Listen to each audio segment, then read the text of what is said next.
Complex analysis की बात करनी है हमें, कॉम्प्लेक्स एनालिसिस।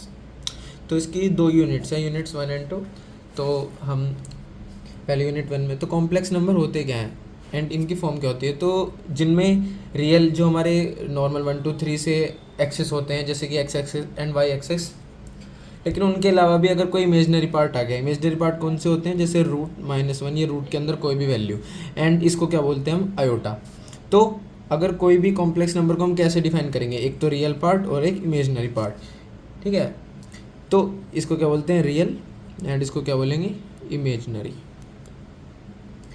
ठीक है। अब कॉन्जुगेट क्या होता है, अगर हम इस वाले जो हमारा कॉम्प्लेक्स ये इमेजनरी पार्ट है, इसमें अगर माइनस लगा दें, ये इसका कॉन्जुगेट होता है। प्रॉपर्टीज़ क्या होती हैं, जेड बार इक्वल्स टू इसके मोड का स्क्वायर होता है। इसका मोड क्या होगा, x square plus y square का रूट, ये इसका मोड होगा, हम आगे भी पढ़ेंगे, ठीक है। z1 डॉट z2 का कॉन्जुगेट क्या होगा, z1 का कॉन्जुगेट डॉट z2 का कॉन्जुगेट, ठीक है। अब एडिशन सब्ट्रैक्शन कैसे करते हैं, जैसे कि x1 प्लस i/y1 है, इसमें हमें ऐड करना है x2 प्लस i/y2।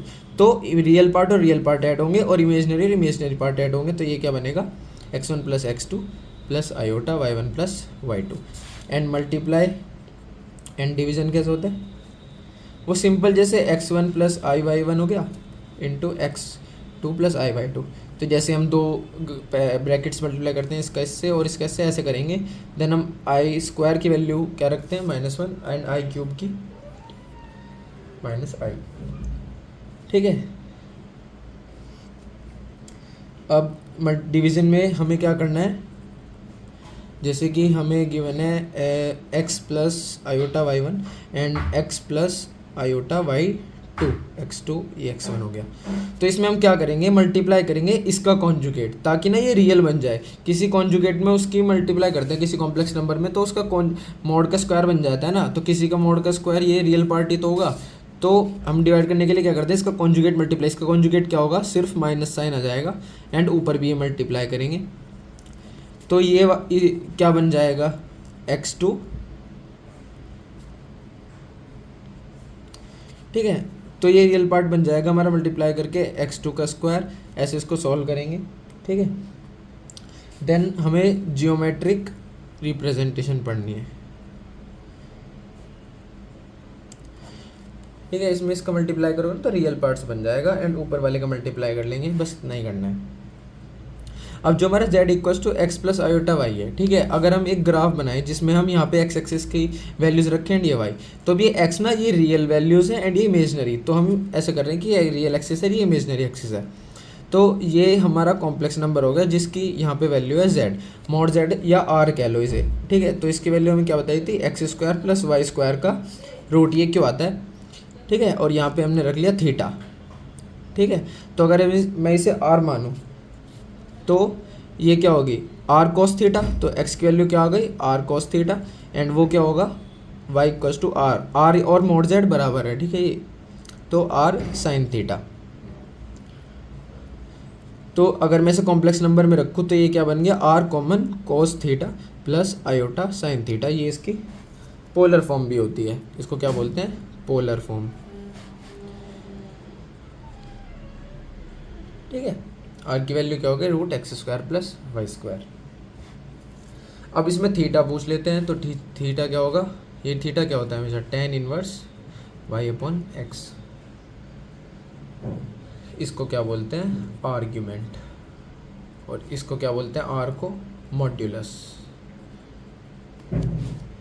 ठीक है। अब इसको थीटा का मैंने बारे में क्वेश्चंस पूछे जाते हैं काफ़ी सारे, कि जो ये हमारा -पाई से पाई होता है, इसको बोलते हैं हम प्रिंसिपल आर्ग्यूमेंट। क्या बोलते हैं, प्रिंसिपल आर्ग्यूमेंट, ठीक है। अगर हमारा कोई भी जनरल आर्ग्यूमेंट है, तो उसमें 2πk अगर हम ऐड करते हैं उस थीटा में, तो वैल्यू सेम आती है 2πk, क्योंकि अगर हम एक यहाँ पे 0 से पाई एंड देन वापस 2π की बात करें, तो अगर कोई यहाँ पे वैल्यू है, तो अगर हम उसमें 2π ऐड करें तो ये वापस वही आ जाएगी, तो वो सेम हो जाती है, ठीक है। तो अब हमसे क्वाड्रेंट और प्रिंसिपल आर्ग्यूमेंट निकाला जाए, तो अगर हमारा क्वाड्रेंट फर्स्ट है तो प्रिंसिपल आर्ग्यूमेंट क्या होगा, वो सेम रहेगा थीटा। लेकिन अगर सेकंड है तो वो हो जाएगा पाई माइनस थीटा, थर्ड है तो हो जाएगा थीटा माइनस पाई, एंड अगर वो फोर्थ है, फोर्थ है तो वो होगा माइनस थीटा। ठीक है, अब यूलर्स फॉर्मूला होता है, यूलर्स फॉर्मूला तो क्या होता है कि जो ई की पावर आयोटा थीटा है वो cos theta plus iota sine theta होता है, एंड जो हमारा कॉम्प्लेक्स नंबर है वो कैसे होता है, r into cos theta plus iota sine theta. तो इसको यूलर फॉर्मूला से क्या लिखा हमने, आर ई की पावर आयोटा थीटा। तो हमारा जेड है वो, इसको हम ऐसे भी लिख सकते हैं। तो अगर हमें ये गिवन हो सकता है तो हमें ना, तो z equals to x plus i y, ये कौन सी फॉर्म होगा इसकी, नॉर्मल फॉर्म, एंड ये पोलर फॉर्म से बना है। ठीक है, तो ये दोनों से हम क्वेश्चंस पूछ सकते हैं, तो ये दोनों सेम होते हैं। इसको इसमें कैसे बनाएंगे, एक्स को क्या रखेंगे हम, आर कॉस थीटा, वाई को क्या रखेंगे हम, आर साइन थीटा। ठीक है, अब हाइपरबोलिक कुछ फंक्शन होते हैं, ये हमारे क्वेश्चंस में यूज होते हैं। ठीक है, साइन एच एक्स, इसको कैसे लिखते हैं हम, ई की पावर एक्स माइनस ई की power minus x upon 2, and cos h x equals to e की पावर एक्स प्लस ई की पावर माइनस एक्स अपॉन 2। ये ना यूलर्स फॉर्मूला से आए हैं। हम साइन एक्स और कॉस एक्स का भी लिखते हैं, लेकिन वो हमें यहाँ पे इन क्वेश्चंस में नीडेड नहीं है, क्योंकि हम क्या पढ़ रहे हैं, complex numbers. And sine iota x को हम लिखेंगे आई साइन एच एक्स, ये ना न्यूमेरिकल्स में यूज होंगे। कॉस आई एक्स को हम लिखेंगे कॉस एच एक्स, इसमें आर आई बाहर आता है। ठीक है, और डी मॉर्वे थ्योरम की बात करते हैं।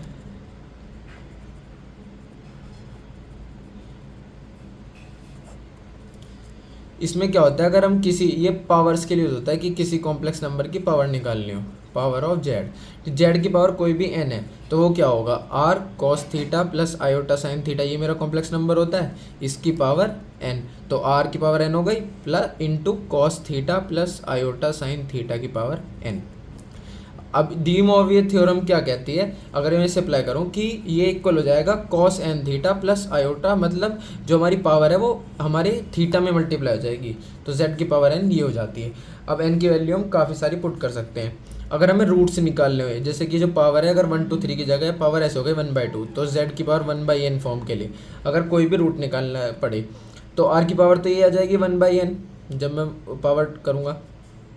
देन वापस डी मॉर्वे थ्योरम से कि जो हमारा 1/n है वो इसमें मल्टीप्लाई होगा 2 पाई के थीटा, 2 पाई के इसलिए ऐड करा है, वही वैल्यू सेम हो जाती है ना 2 पाई ऐड करके, लेकिन वो है कि थीटा से डिवाइड हो गया, वो n डिवाइड में आ गया थीटा के, जैसे उसमें मल्टीप्लाई में आ गया था ना, अगर अब 1/n पावर होगी तो वो नीचे डिवाइड में आ जाएगी। ठीक है, अब प्लस में आई साइन 2 पाई के प्लस थीटा बाई n। ठीक है, अब n की वैल्यू पुट करेंगे हम 0 1 2 से लेके n-1 तक, क्योंकि n पुट करेंगे वो सेम आ जाएगा। ठीक है, अब मेन हमारा है एनालिटिक फंक्शन। एनालिटिक फंक्शन होता क्या है, तो मेनली हम डिफरेंशिएबिलिटी चेक करते हैं, जो हमने 12th क्लास में डिफरेंशिएबिलिटी चेक करते हैं ना। डिफरेंशिएबिलिटी कैसे चेक करते हैं किसी फंक्शन की, limit z tending to 0 F Z plus F Z, मतलब डेल जेड छोटा and minus F Z upon del Z. ठीक है, ये क्या होती है, डिफरेंशिएबिलिटी की फंक्शन होती है, इसे एफ डैश जेड बोलते हैं ना। तो अगर कोई फंक्शन डिफरेंशिएबल है, ये लिमिट एग्जिस्ट कर रही है, देन वो एनालिटिक भी होगा। तो हम किसी फंक्शन को ऐसे डिनोट करते हैं कि ये जो ओमेगा है हमारा वो कॉम्प्लेक्स नंबर है। ठीक है, ये फंक्शन है, इस एफ जेड को मतलब इसके दो पार्ट है, U X plus iota V X Y. ठीक है, तो ये हमारा रियल पार्ट है एंड ये क्या है हमारा इमेजिनरी पार्ट, तो उससे हमारा ये फंक्शन बना है। ठीक है, अब अगर ये एग्जिस्ट कर रही है, ये लिमिट क्या कर रही है, एग्जिस्ट एंड यूनिक है, तो डिफरेंशिएबल है, एंड डिफरेंशिएबल है तो एनालिटिक है। इसको फोकस में, इसको होलोमॉर्फिक फंक्शन भी बोलते हैं। अब इसमें कुछ इक्वेशंस होती हैं, जैसे कि CR इक्वेशन, इनको क्या बोलते हैं, कॉची रीमैन इक्वेशन। तो वही अगर ओमेगा हमारा एफ जेड है तो इसको हम U X Y plus iota V X Y. ठीक है, ये भी कोई एक्स वाई के टर्म्स है, ये भी कोई एक्स वाई, कोई भी फंक्शन है रैंडम। तो अगर हमें एनालिटिक चेक करना है तो इसकी इक्वेशन क्या दी थी कॉची रीमैन ने, कि जो हमारा D you by D X है वो D we by D Y के इक्वल होगा, एंड जो हमारा D you by D Y है, मतलब डी यू को एक्स करा था, वी से वाई करा था, सेम अगर मैं उल्टा चेंज कर दूँ कि यू को वाई से करूँ तो minus D we by D X आएगा। अगर ये दोनों इक्वेशन सेटिस्फाई हो रही है देन फंक्शन क्या होगा, एनालिटिक होगा। नाउ अगर हमसे एफ डैश जेड निकालने के लिए बोले कि डिफरेंशिएट करो फंक्शन को, तो सिंपल मैं क्या करूँगा, जो मेरा एक्स पार्ट उसको भी एक्स से डेरिवेटिव कर दिया, जो मेरा इमेजनरी पार्ट है उसको भी एक्स से डेरिवेटिव कर दिया। पोलर फॉर्म में भी लिख सकते हैं हम इसको कि जो मेरा D you by D R होगा वो 1/r D we by D theta होगा। ये कॉची इक्वेशंस पोलर फॉर्म में है, ठीक है। एंड जो मेरा D you by D theta होगा अगर मैं चेंज कर दूँ तो minus R D we by D R होगा, ठीक है। और ऊपर चला गया माइनस आ गया, तो ये पोलर फॉर्म में है। अब हार्मोनिक फंक्शन एंड हमसे निकालने के लिए बोलते हैं, तो इसका मेनली यूज़ क्या होता है कि हमसे ना ये बोलते हैं हमें यू एक्स वाई दे देंगे, या फिर हम ये मेरा फंक्शन होता है ना पूरा एफ जेड या ओमेगा, तो हमसे ना ये गिवन होता है हमसे, या फिर ये गिवन होता है हमें बोलेंगे कि रियल पार्ट ये रहा, फाइंड करो इमेजनरी पार्ट। तो हम कैसे करते हैं, तो हमें पहले कोई एक फंक्शन गिवन होगा, तो जो हमारी पहली इक्वेशन थी ना कॉची रीमैन इक्वेशन, अगर उनको एक एक बार और डेरिवेटिव करेंगे, जैसे कि जी हमारी D you by D X equals to D we by D Y थी, अगर मैं इसको वापस इक्वेट करूँ एक बार और किसी से एक्स से, तो ये बनेगा डी यू का डी एक्स स्क्वायर। देन यहाँ पे इसको भी हमें एक्स से करना था, तो यहाँ पे भी नीचे एक्स आ जाएगा, तो ये 2 बार इंटीग्रेट होगा। एंड जो हमारा ये था D you by D Y equals to minus D we by D X था, इसको भी मैं 2 बार इसको y से इंटीग्रेट करूँ तो यहाँ पे डी वाई आ जाएगा, नहीं ये स्क्वायर आ जाएगा। तो आप अभी इन दोनों को मैं ऐड कर दूँ तो ये दोनों चीज़ तो कैंसिल हो जाएंगी 0, तो जो मेरा D u square upon d x square और d u square upon d y square equals to क्या आ गया 0।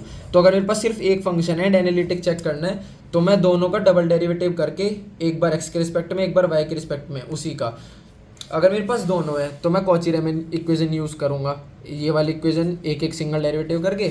अगर मेरे पास सिर्फ एक ही और मुझे दूसरा निकालने के लिए बोला है तो पहले मैं एनालिटिक चेक करूँगा, ठीक है, डबल डेरिवेटिव उसी का एक्स के रिस्पेक्ट में उसी का वाई के रिस्पेक्ट में। एंड देन अगर दूसरा फंक्शन निकाल लो तो मैं कैसे करूँगा, जो मेरा डी वी है इसे मैं 2 पार्ट में लिख दूँ डी वी, एंड एक बार एक्स के रिस्पेक्ट में डेरिवेटिव एक बार वाई के रिस्पेक्ट में डेरिवेटिव भी मल्टीप्लाई भी, दोनों चीज़ करी है, ठीक है। मैंने इसको तोड़ के 2 फॉर्म में लिखा है, जैसे डिफरेंशियल इक्वेशन पढ़ी थी ना 2 फॉर्म में लिख सकते हैं इसको। तो अब मैं इंटीग्रेट करूँ तो ये d we by D x into d x और d we by D y into D y. अब कॉची रीमैन इक्वेशन से इन दोनों को मैं क्या लिख सकता हूँ, d we by D x को क्या लिख सकता हूँ, minus D you by D y into d x, and इसको क्या लिख सकता हूँ d you by D Y को d you by D x into D Y. मैंने इन इक्वेशन से लिखा ये वाली से, D we by D x को क्या लिख दिया मैंने यहाँ से डी यू माइनस का D you by D Y, and D we by D Y को क्या लिख दिया माइनस डी यू का D you by D X, ठीक है। अब इसको इंटीग्रेट कर देंगे, सिंपल मेरा फंक्शन आ जाएगा इमेजनरी। अगर इमेजनरी गिवन होगा तो भी मैं ये चीज़ करूँगा एंड मैं यू निकाल दूंगा, सिंपल। देन मेरा टोटल एफ जेड क्या होगा, यू तो मेरे पास गिवन होगा प्लस आयोटा ये वाला यहाँ पे, ये मेरा एफ जेड आ जाएगा। अब फॉर्मेशन ऑफ ये एनालिटिक फंक्शन हो गया। अब एक होता है मिलने थॉम्सन मेथड,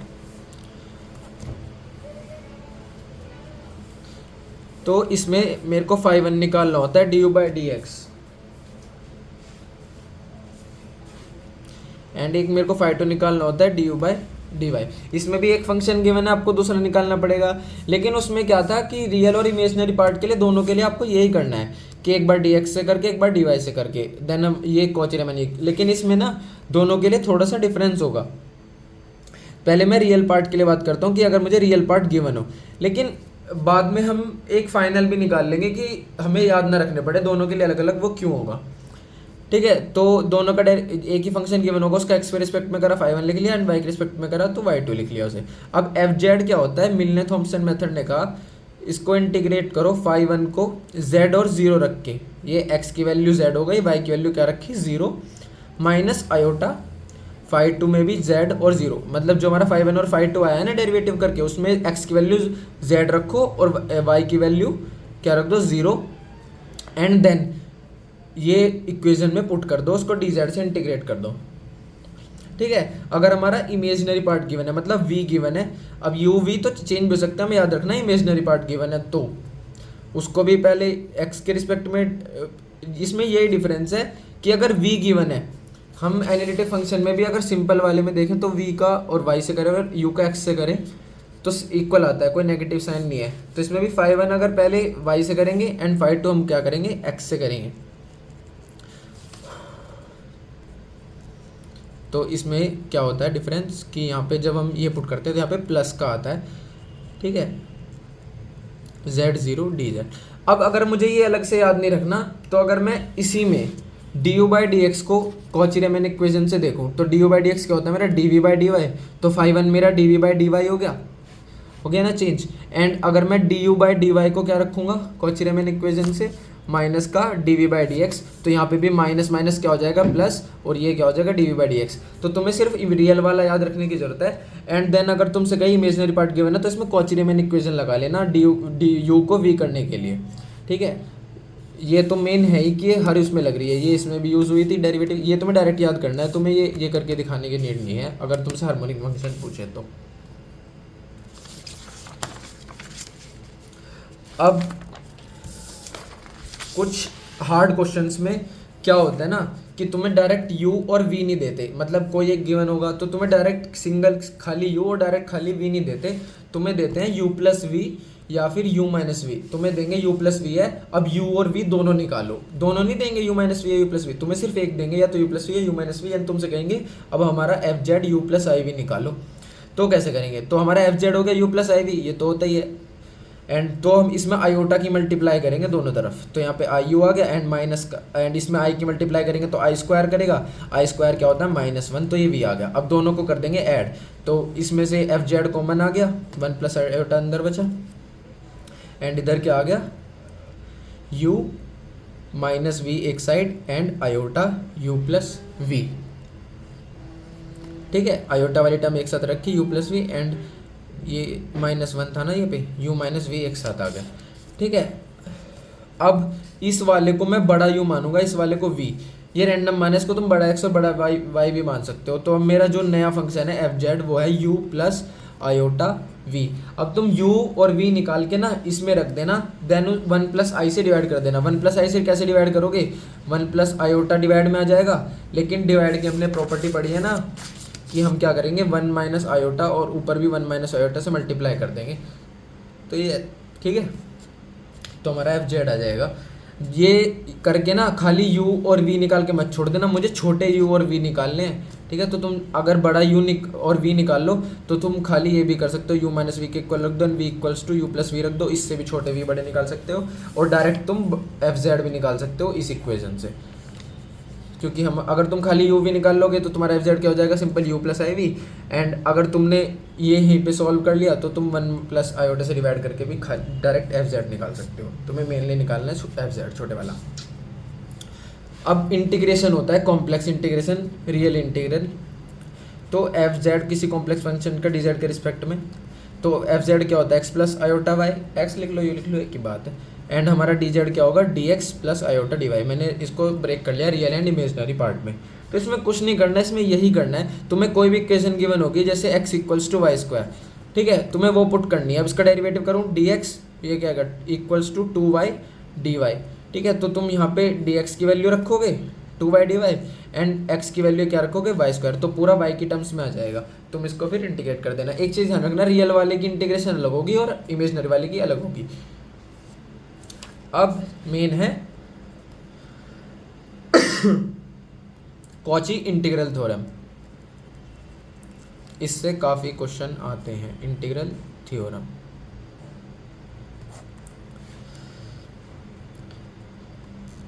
कॉची ने कहा था कि अगर कोई भी हमारा कर्व है, इसे मैं कर्व मान रहा हूँ, तो अगर कोई पॉइंट इस पे लाई कर रहा है या इससे बाहर है कहीं पे, तो उसका इंटीग्रल क्या आएगा 0। जो इंटीग्रल फाइंड कर रहे थे ना वो क्या होगा ज़ीरो।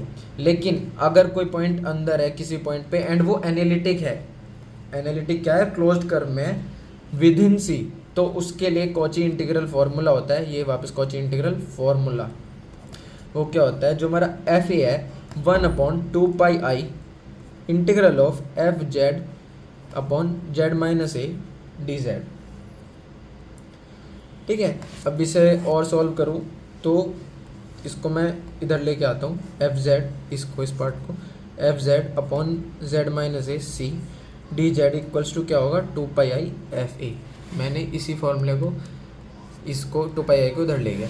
तो मेरे से ना अब ये इंटीग्रल ऐसे पूछा जाएगा तो वो इसके इक्वल होगा 2 पाई एक्स।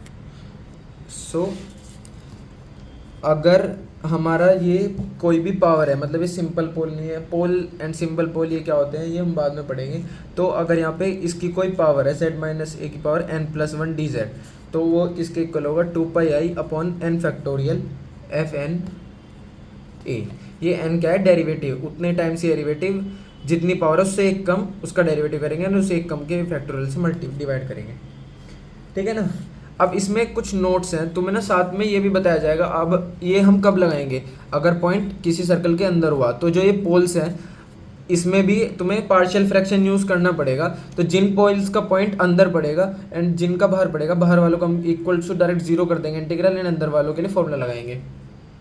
अब हमें पता कैसे चलेगा, तो हमें ना कोई भी एक इक्वेशन गिवन होगी या फिर कोई भी हिंट गिवन होगा, ठीक है, इक्वल्स टू आर, ये इक्वेशन होती है। तो यहाँ पे ये रेडियस है एंड सेंटर क्या है हमारा a, b, ऐसे फॉर्म में गिवन होगा कुछ भी, लाइक z इक्वल्स टू 1 दे दिया, तो यहाँ पे सेंटर का तो इक्वेशन है नहीं, तो 0,0 सेंटर एंड रेडियस क्या होगा 1। तो इससे हमें पता चलेगा कौन सा पॉइंट बाहर है कौन सा अंदर है। एक क्वेश्चन देख लेते हैं, like z³ - 6 upon 3z minus iota, इसका इंटीग्रेशन करना है। ठीक है, तो ये किसकी फॉर्म हो गई, f Z upon Z minus a. लेकिन यहाँ पे z के साथ कुछ है, तो पहले तो ये कॉमन ले लेते हैं, 1/3 z³ - 6 upon Z minus iota by 3 D Z. तो इसके साथ मान लो मैं z इक्वल्स टू 1 गिवन, तो सेंटर 0,0 रेडियस 1, तो z equals to iota by 3, ये 1 से तो छोटा ही होगा। अगर इसका मॉड निकाले, मॉड z 1 है ना, तो इसका मॉड क्या होगा 1/√3, स्क्वायर कर देना, एक्स रियल पार्ट तो इसमें है ही नहीं, इमेजनरी पार्ट है, तो 1/√3 मॉड हो गया, तो 1 से छोटा है तो मतलब सर्कल के अंदर लाई करेगा, तो इसका इंटीग्रल 0 नहीं होगा। तब इसमें क्या लगाएंगे हम, प्रॉपर्टी z माइनस ए।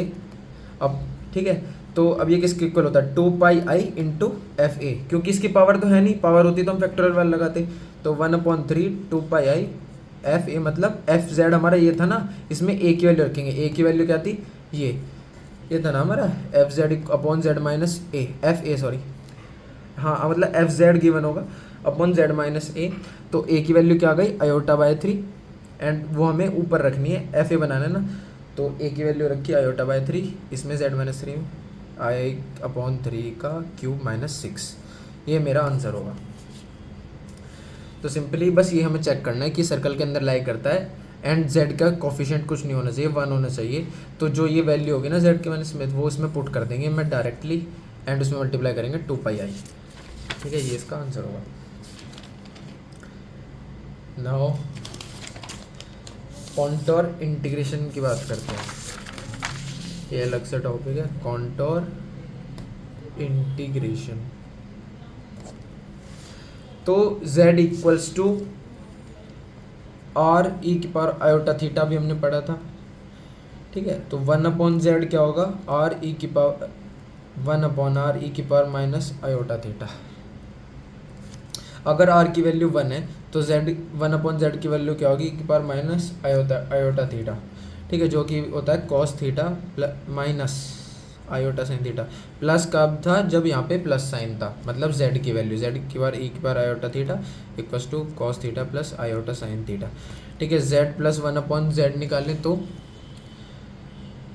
ये दोनों तो कैंसिल हो गए, तो क्या बचा z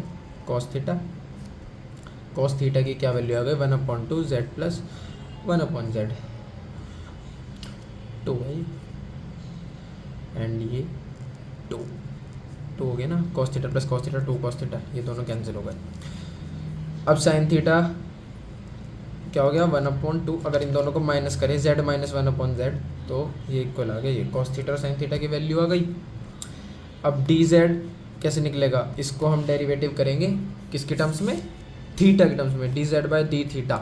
तो r तो कांस्टेंट है, पहली बात तो r हमने 1 मान लिया था, तो आयोटा थीटा का कोफिशिएंट आयोटा बाहर आया और e की पावर आयोटा थीटा। ठीक है, अब dz क्या हो गया